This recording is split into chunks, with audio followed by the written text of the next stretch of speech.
Well, this is what started me off on this whole video. This is a wire lock for a hydraulic cylinder. What I have is a Waltco hydraulic lift. This is my truck here, and this is my Waltco lift. Now, Waltco lift is really a simple hydraulic lift.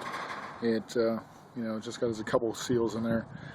But the thing that it has right on the side there is the opening for a wire lock.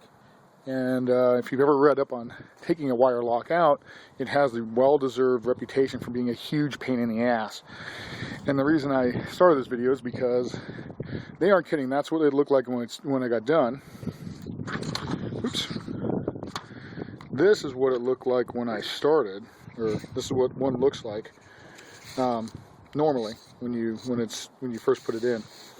Now, normally it's installed with this little pin at the end here, installed in that hole, and under that hole is a little opening that this little tiny tab fits in. That tab fits in the hole, and then you rotate the end of the cylinder, and as it rotates, it pulls the whole thing in until it gets to the end, and then hopefully you've got a little bit left over hanging out of the end, so that when you want to take it out, you rotate the cylinder and it will unwind coming back out. Well, what somebody had done on mine is fed it in backwards, so that they had thought that this was the end that goes in, and they pounded on this end here until it came out to the very, very end. And as you can imagine, that is a pain in the ass, because this little pin is meant to help the cylinder. When you rotate the cylinder, is meant to push this wire out of the hole, and without it in there, you can't really get it out of there.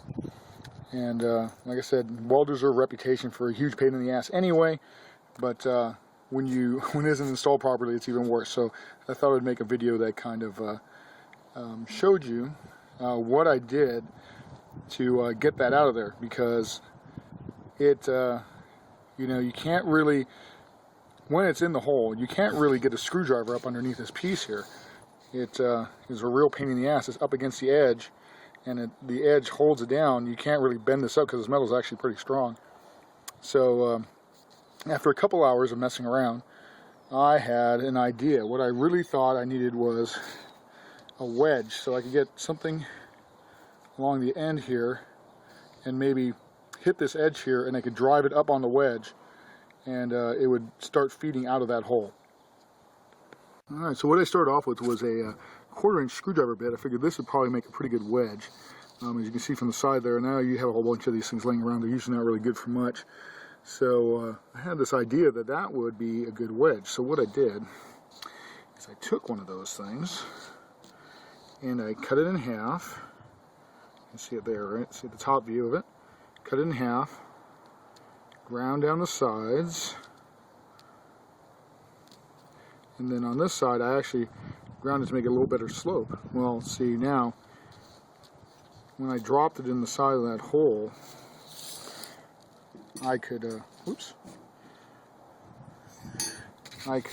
take that rod that was put in backwards, which is like this, and then I could drive it up on the edge there. Oops. Let's see if I can get a better view of this.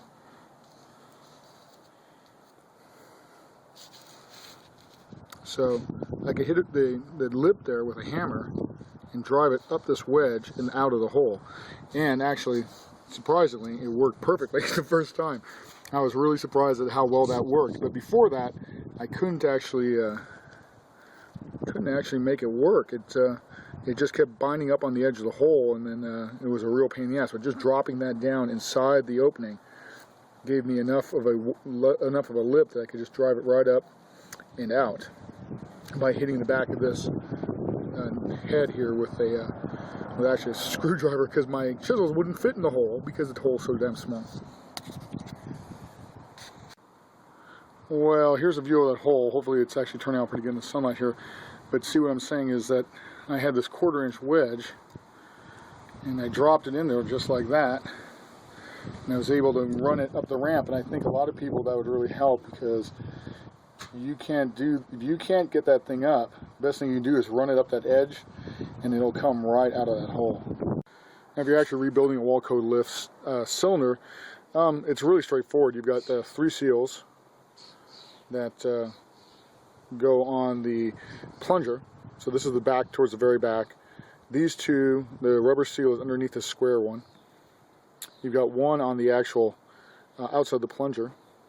You've got 2 that go on the inside of the plunger, and then you've got 1 that actually goes on the shaft. And I wish I'd videotaped it when I was rebuilding it, but just to let you know that it's really a straightforward operation. You're not really going to need a lot of smarts for that. You just need to pay attention to the order of that the washers were in, and put them back the same way. Make sure you oil them while you put it back, and then in it'll go. The videos on YouTube are actually pretty good about telling you how to take the sucker apart. So I thought I'd actually just throw in a couple extra hints here to show you a couple things that you might need. First off is a spanner wrench. Not one of the things you really come by a whole lot, but you definitely need one of these to put in a wire lock or take it out. If you don't have one, buy them. They're pretty cheap on eBay, 10 bucks. My second hint is the attaching point right here. Everybody tells you to use the attaching points to disassemble it. Works great if you have it on there because there's a big nut underneath that cylinder. But before you can get to that cylinder, you actually have to get this rod out. And the easiest way I found is to take this pin out. If you've got a come-along, attach a come-along to that, attach the other end to the end of your lift, and it'll give you enough leverage to pull that out. Make sure you empty all the hydraulic fluid out of the cylinder, because otherwise you'll get a hydraulic lock and it won't be able to come out. But that was the easiest way I could think of actually pulling the cylinder, because even though mine was leaking, it actually had a good enough seal that without the come-along, it wasn't going to come out. Well, now my third tip for this is, I'm sure you've seen on the video, using this pin here, because once you get the cylinder out, there's a big nut at the end of this that holds the whole seal together. On a lot of them, people are using, big wrenches like this with an 8-foot pry bar attached to it, 8-foot cheater bar. But really, I was actually able to take mine off with this. A small lift like this is going to have, it's not going to be that tight. You should be able to get it on and off with a regular wrench, although it will be kind of tight. Now another hint is the cylinder. The shop here in town was $75 to hone this, and the problem with this, the reason this thing started leaking in the first place, is that it had lost its breather cap during the middle of the winter and had filled it with water and hadn't noticed it. The whole system was full of water, so the inside of the cylinder started to rust. Well, now you can do it. You can take it down there. It depends on how bad your rust is. But with mine, cleaned up with a little steel wool, then honed it out with a little 320 sanding paper I had left over from a car that I did the body work on, and a 1000 grit sanding paper. Make sure when you sand in a circular motion on the inside. You don't sand back and forth. You're trying to keep it from leaking, not make it leak worse. So that would be a good hint. Saved me 75 bucks. Well, here's a pretty good view of the hole that the locking wire goes into. You stick the end in there, and then you rotate the center cap here, and it should feed right into the hole. Well, like I said, this little tab fits in that little hole, right? And then you rotate the cylinder around, and it should pull it right in. And then I'm going to get my little helper to here to help me out, and we'll see if it works the way it's supposed to. All right, so here is the locking wire, and there's the hole. And what I did is I put a little moly grease on there, so hopefully it makes it easier to put in and take out, because it's going to be a big enough pain in the butt without it. And hopefully I can actually get this thing started while you guys are watching without any help here. But anyway, it just fits right in the hole under the cylinder there. And if I can actually get this going here, or maybe not. They said it was a pain in the ass, but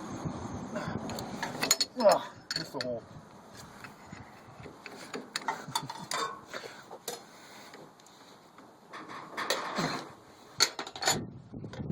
Let's try one more time. Oops, too far back.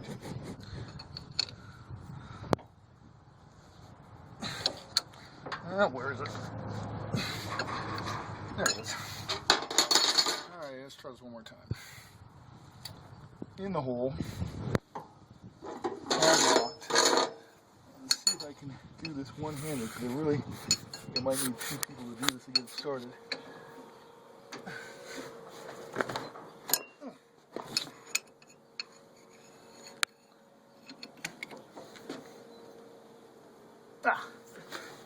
There we go. Got it started, as you can see. Alright, well, as you can see, I got it started, and then all you gotta do is just use a hammer, pull it around.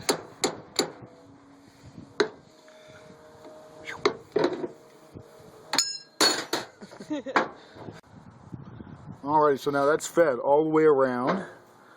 I don't know if you can see the pin, or get a better view of it. Back behind this right there, you can actually see it's gone all the way around. And what I'm going to have to do is trim it off right there at the body. And leave a little bit hanging out of the hole there, so that next time I have to take this apart, hopefully it'll go another 15 years. Either I or whoever comes behind me won't have to worry about screwing around with this, because actually putting it in was way easier than taking it out, I'll tell you that. As you guys can see, it's getting kind of dark around here, but there's my cylinder all back together. Lubricated all the Zerk fittings, changed it out, and put some brand new oil in it. You want to do that so you don't get any rust. And then let's see how it works. Alright, here we go. Beautiful, no leaks. Up it goes.